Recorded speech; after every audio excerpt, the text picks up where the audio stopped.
Alright, so in this video we're going to be going over problem set 10. This one is a little bit longer, so let's get started. So first off, we're giving a systematic name for the following molecules. So right here, we have a cyclopentane, and the main parent chain here, parent group, is this group. This is an aldehyde group, so we know it's going to end in something like carbaldehyde. So this is going to get number 1 as the first branch, and then we're going to go this way because this is number 2. That's going to be the second lowest, 3, 4, and then 5. So let's start naming. We have this methyl here and a methyl here, and it's coming off of 2, 4. So we got 2, 4 dash dimethyl cyclopentane. That's what this molecule is. And then carbaldehyde.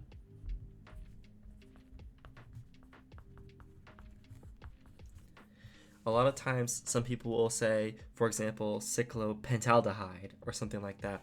But this, we have to be sure to say cyclopentane space carbaldehyde. We can't combine these two into one.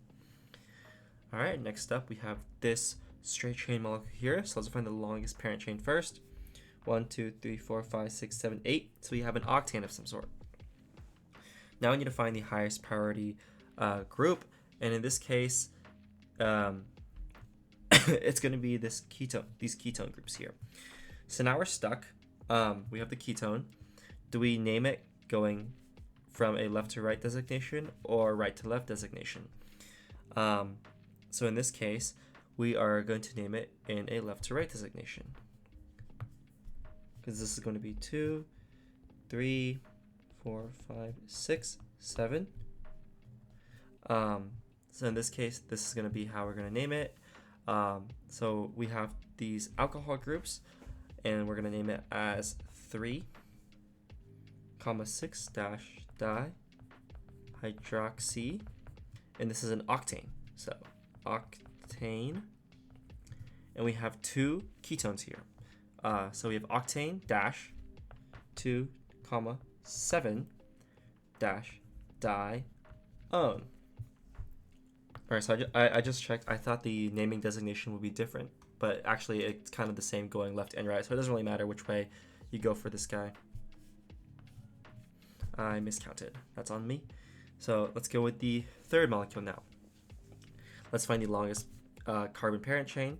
1, 2, 3, 4, 5, 6, 7, 8. Another octane of some sort. Now let's find the main parent chain. So we have this group here, and this group here. These are going to both be aldehydes.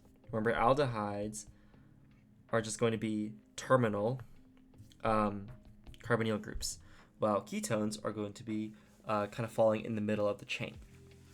So we have kind of like a dial that's going to take priority. And then we have this ketone here, and ketone as a side chain is going to be named as oxo. And that's actually the same for aldehyde as well. Aldehyde and ketone both can be named as oxo if they are a side chain. So we're going to name 1, 2, 3, 4, 5, 6, 7, 8. We're going to be naming right to left because that's going to give us the lowest numbers. So let's start. It's going to go 4 oxo octane dial. Right? This looks kind of weird with the 2 O's, but that's actually how you're going to write it. And for the dial, sometimes you guys might want to put, for example, 1,8 dial to designate where the aldehydes are. But in this case, you don't actually have to do that because by definition, that's going to be a terminal. So we can just put dial, and that should be fine. All right, next up here, we have this group. We're going to see that this is an ester, and this is a ketone, and the ester is going to take priority. So in order to name esters, we've done this before. We're going to name this small group here first, and then we're going to name this long parent chain, which is going to be 1, 2, 3, 4, 5, 6, 7. So we have a heptanoate of some sort. Let's name this side first. 2 carbons, ethyl, and then we have 7 carbons. We're going to name this oxo. Remember, on carbon 5 oxo, heptanoate. That's going to be how I name esters. All right, so that's it for nomenclature. Next reaction here, we have this dioic acid treated with heat, and all this is going to do, this is just going to circle together and form a ring structure. Right? So, if something looks like this, make sure you keep count of the number of carbons. So in this case, we have 1, 2, 3, 4, 5. 1, 2, 3, 4. See, I did it right there. It's really easy to mess up the number of carbons. So we want to keep track as kind of like a spot check. So now we have 1, 2, 3, 4, 5. It's a really easy way to miss points. Even I made the mistake right there. All this is going to do is kind of swing back in and form a ring structure. Carbonyl here, boom, boom. All right. Glad I made that mistake so we could talk about it. All right, next reaction here, we have this cyclic amide here treated with H2O and HCl. And all this is going to do is that this is just going to kind of break right here. And once that breaks, we have an acidic condition. So the nitrogen is going to be protonated. That's one of the main things that a lot of people have trouble with during office hours. So once this part breaks here, it's going to turn into a carboxylic acid on one side. We're going to keep count of number of carbons. 1, 2, 3, 4, 5. 1, 2, 3, 4, 5. And then we're going to add this nitrogen group here. Oh, that's a hydrogen. Nitrogen H2.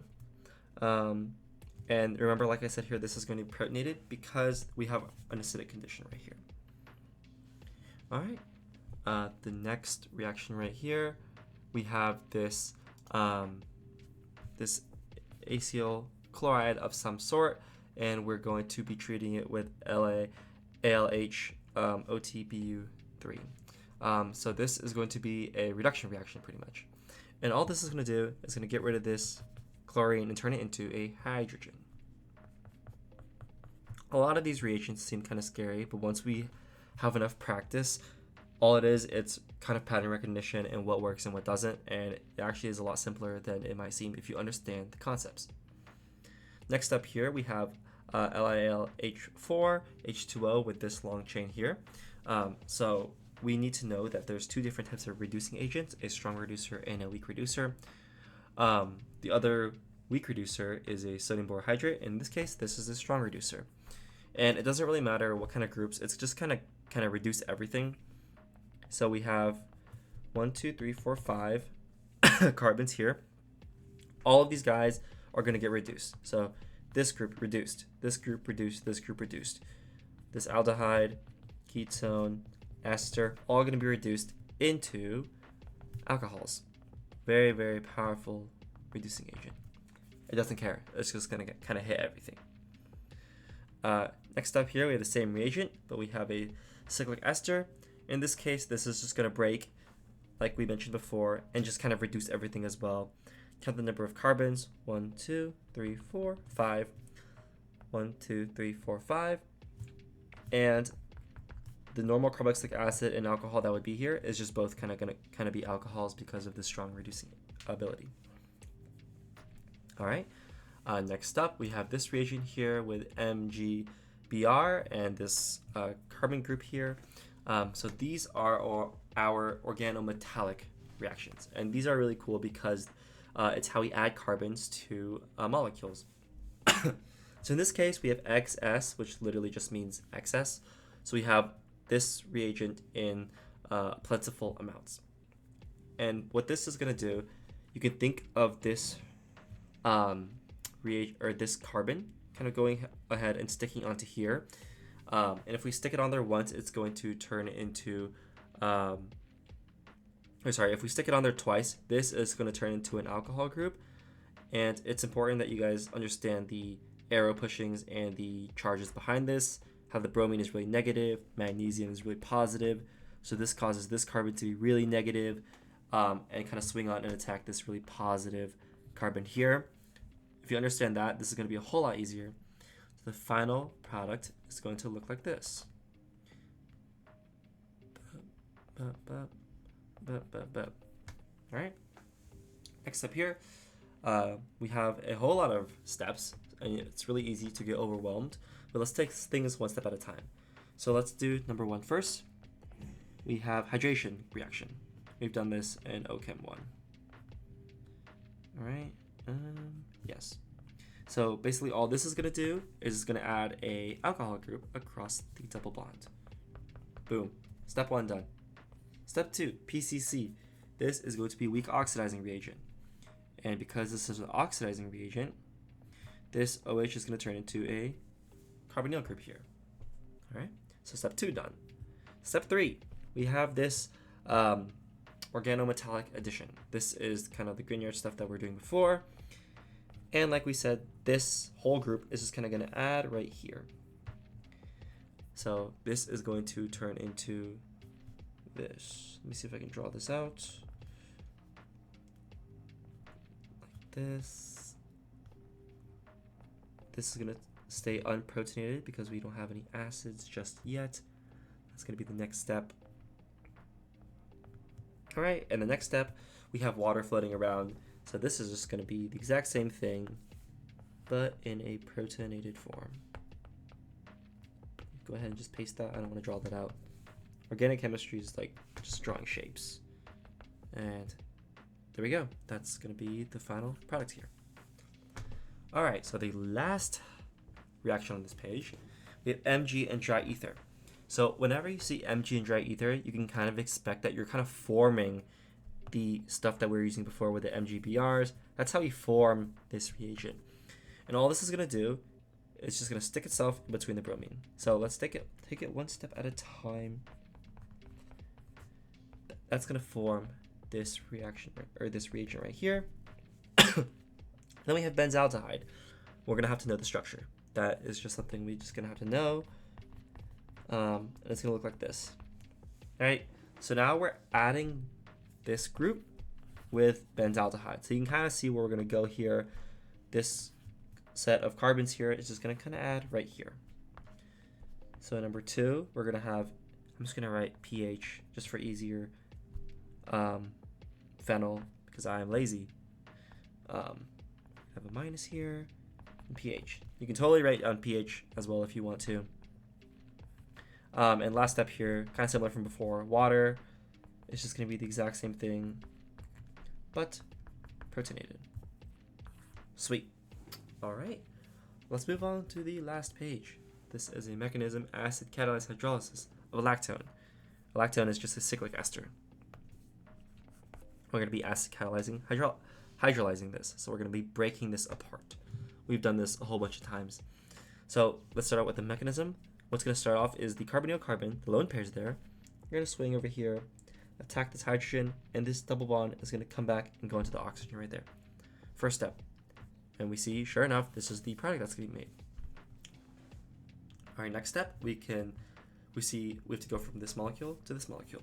So how exactly we're going to do that? We're going to add this water group here somehow. And it's going to be done through this, right here onto this carbonyl carbon, double bond, going to swing up, go to this oxygen. So now we have this group here. Now we have to go from here to here, and we see that the inconvenient base is involved. So the base is going to swing all the way around to this hydrogen. This is going to go back to the oxygen, and we have this product. Now we're going from here to here, and we see something's going on with the inconvenient base again. So this double bond, or not double bond, lone pair here, swing up to the hydrogen, going to take that hydrogen, going to collapse back down to the base, and we have this base back regenerated here, this positive charge here. And now this is going to kind of break apart in this case. This is the mechanism for why it's going to break apart. So we have this here. I totally just forgot to draw the arrows, I'm sorry. This is going to swing back down, form a double bond, and this is going to want to go into this positively charged oxygen now. Most stable form is going to be this.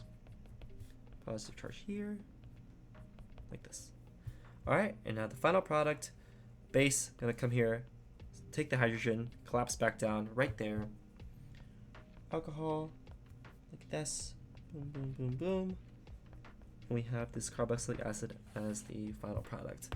So this, I guess, problem set is really useful. There's a lot of things covered on here, kind of everything kind of going over in exam 3. So definitely know the ins and outs of all of these guys. So thank you so much for watching.